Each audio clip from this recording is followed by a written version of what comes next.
Top quality और consistent performance के लिए सिर्फ सिल्वर पंप नाम याद रखना।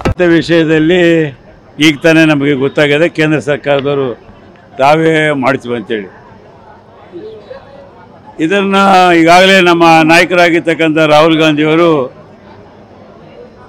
ಕಳೆದ ಒಂದು ವರ್ಷದಿಂದ ಹೇಳ್ತಾ ಇದ್ದಾರೆ, ಎಲ್ಲ ರಾಜ್ಯಗಳಲ್ಲಿ ದೇಶದಲ್ಲಿ ಜಾತಿ ಗಣತಿ ಆಗಬೇಕು ಎಂಬುದು ಕಾಂಗ್ರೆಸ್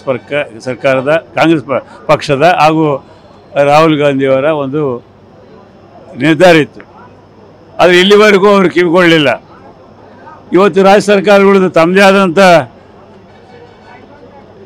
ಪ್ರಯತ್ನದಲ್ಲಿ ರಾಜ್ಯ ಸರ್ಕಾರ ಈಗಾಗಲೇ ನಾವು 2015ರಲ್ಲಿ ಶ್ರೀಮಾನ್ ಸಿದ್ದರಾಮಯ್ಯನವರ ಮುಖ್ಯಮಂತ್ರಿಗಳಿರ್ತಕ್ಕಂಥ ಸಂದರ್ಭದಲ್ಲಿ ಇಡೀ ರಾಷ್ಟ್ರದಲ್ಲಿ ಪ್ರಥಮ ಬಾರಿಗೆ ಈ ರೀತಿ ಜಾತಿ ಗಣತಿಯನ್ನು ಮಾಡಿದ್ದಾರೆ.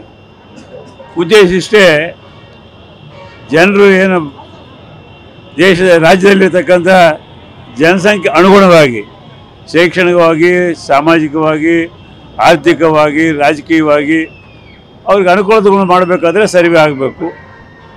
ಆ ಉದ್ದೇಶದಿಂದ, ಒಳ್ಳೆಯ ಉದ್ದೇಶದಿಂದ ಅವರು ಶ್ರೀಮಾನ್ ಸಿದ್ದರಾಮಯ್ಯವರು ಇಡೀ ದೇಶದಲ್ಲೇ ಪ್ರಥಮ ಬಾರಿಗೆ ಪ್ರಾರಂಭ ಮಾಡಿದರು. ಅದು ಕಾರಣಾಂತರಗಳಿಂದ ಅದೇ BJP ಸರ್ಕಾರದಿದ್ದರು, ಅವರೇನೋ ಅದನ್ನು ಹೊರತರ್ತಕ್ಕಂಥ ಒಂದು ಪ್ರಯತ್ನ ಮಾಡಲಿಲ್ಲ. ಕುಮಾರಸ್ವಾಮಿ ಅವರು ಮುಖ್ಯಮಂತ್ರಿಗಳಾಗಿದ್ದರು, ಇವತ್ತು BJP ಜೊತೆಲಿದ್ದಾರೆ. ಅವರು ಅದನ್ನು ರಿಪೋರ್ಟ್ ತಗೊಂಡು ಅವರು ಸಹಿತ ತರಲಿಲ್ಲ. ಮತ್ತು ಕಾಂಗ್ರೆಸ್ ಸರ್ಕಾರಕ್ಕೆ ಅಧಿಕಾರ ಬಂದ ನಂತರ ಶ್ರೀಮಾನ್ ಸಿದ್ದರಾಮಯ್ಯವರ ನಾಯಕತ್ವದಲ್ಲಿ ಕ್ಯಾಬಿನೆಟ್ನಲ್ಲಿ ಈಗ ಮಂಡನೆ ಆಗಿದೆ. ಮಂಡನೆ ಆಗಿರ್ತಕ್ಕ ಸಂದರ್ಭದಲ್ಲಿ ಈಗ ಅವಕಾಶ ಕೊಟ್ಟಿದ್ದೀವಿ.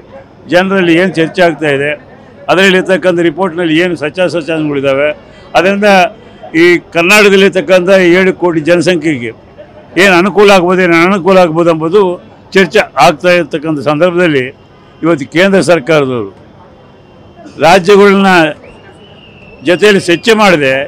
ಇವತ್ತು ಅವರು ಸ್ಟೇಟ್ಮೆಂಟ್ ಮಾಡಿರ್ತಕ್ಕಂಥದ್ದು ಅವರ ಕುಟಿಲ ನೀತಿ ಇವತ್ತು ಗೊತ್ತಾಗ್ತಾ ಇದೆ.